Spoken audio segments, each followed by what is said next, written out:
Bienvenue dans le Financier, votre rendez-vous économique quotidien sur Africa 24. Voici les titres. 40 millions d'euros, c'est le montant du nouveau prêt accordé au Cap-Vert. Cet appui financier de la Banque africaine de développement est destiné à revitaliser l'économie de cet État insulaire d'Afrique de l'Ouest. En Côte d'Ivoire, 45 femmes entrepreneurs bénéficient d'un financement d'un montant de 703 millions de francs CFA. Il vise à développer leurs entreprises et faciliter l'accès au financement. Et puis nous terminerons par un point sur les marchés boursiers africains.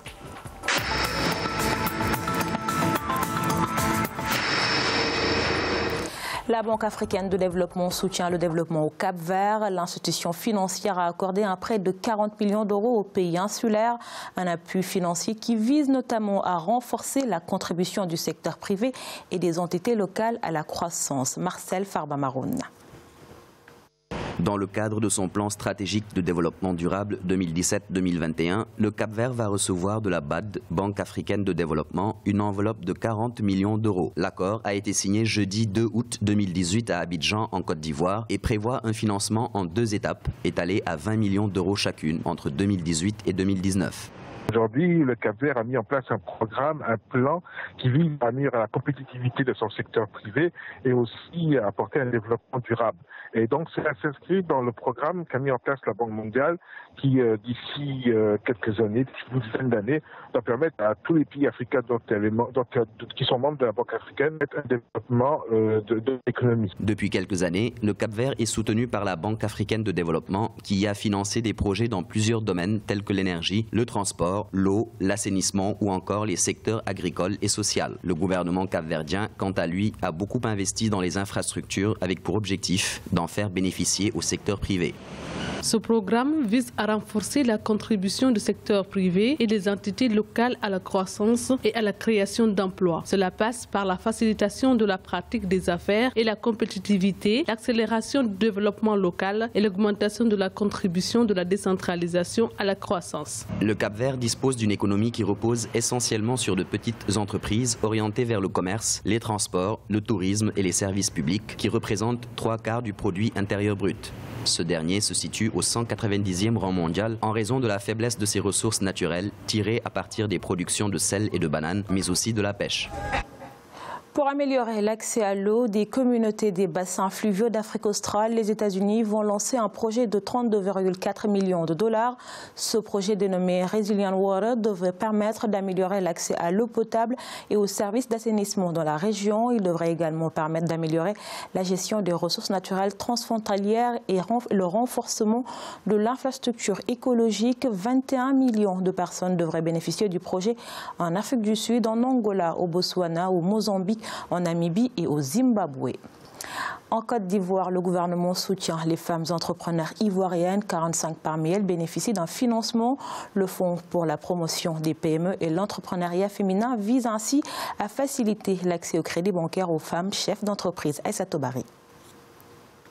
Ce sont au total 703 millions de francs CFA qui ont été accordés à 45 femmes chefs d'entreprise, constituant la 3e vague du Fonds pour la promotion des petites et moyennes entreprises en Côte d'Ivoire. Lancé en août 2017, le Fonds pour la promotion des PME et de l'entrepreneuriat féminin est doté d'une enveloppe de 5 milliards de francs CFA. Nous sommes des millions de femmes entrepreneurs à tous les niveaux, formels comme informels. Aujourd'hui, c'est un grand espoir pour nous.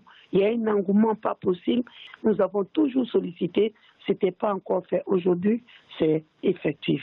À ce jour, le montant global alloué aux femmes entrepreneurs se chiffre à 1,307 milliards de francs CFA, dont 250 millions de francs CFA accordés à la première vague des 10 premières bénéficiaires et 354,43 millions de francs CFA aux 25 femmes de la 2e vague. Il n'y a pas que l'accès au financement, il y a le renforcement des capacités managériales, donc la formation quotidienne. Quand on met un fonds, il faut avoir aussi une formation financière, une éducation financière.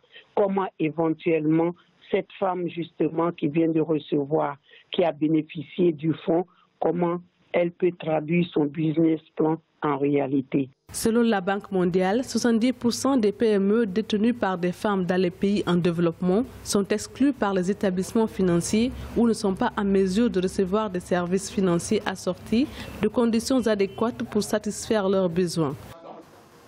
Au Maroc, plus de 300 millions de dollars vont être déboursés pour un parc éolien à Dakhla, au sud du royaume. Ce parc de 900 MW sera construit par une firme américaine.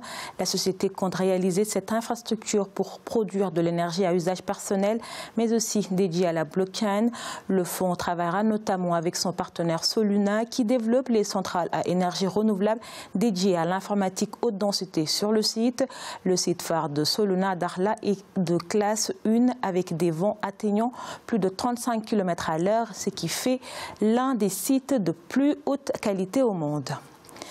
Le Centre africain de veille et d'intelligence économique lance la première édition de la Journée africaine de l'intelligence économique créée en 2015 au Cameroun. Le CAVI célèbre également son 3e anniversaire ce 3 août. Boosté par le lancement des clubs CAVI dans les collèges et lycées du continent, la Journée africaine de l'intelligence économique vise à sensibiliser les décideurs économiques, politiques et militaires, ainsi que le monde éducatif. Cette démarche tranche singulièrement avec la pratique courante dans les économies développées selon son président Guy Gouet. On l'écoute. Dans les grands pays industrialisés tels que les États-Unis, le Japon ou le Royaume-Uni, l'intelligence économique est restée l'apanage d'une élite issue du monde du renseignement. Nous avons entrepris de casser ce mythe en Afrique, d'y rendre cette discipline accessible au plus grand nombre de décideurs et, à terme, d'en faire un sport national dans nos pays. Il est à présent l'heure de faire le point sur les marchés boursiers africains. En Afrique australe et dans l'océan Indien, à la mi-journée, l'indice de Maurice était en hausse de 0,02%. La bourse de Johannesburg gagnait 1,58% et la bourse de Nairobi était également en hausse de 0,50%. La bourse de Gaborone était stable. Du côté de l'Afrique centrale et de l'Ouest, la BRVM chutait de 0,39%. La bourse nigériane augmentait de 0,21% et la bourse ghanéenne était également en hausse de 0,15%. En Afrique du Nord, enfin, l'indice égyptien perdait 0,34%, la bourse marocaine gagnait 0,44% et la bourse tunisienne chutait de 0,53%. C'est la fin de cette édition du Financière. Merci de nous avoir suivis. On se retrouve bientôt pour un nouveau rendez-vous de l'économie sur Africa 24.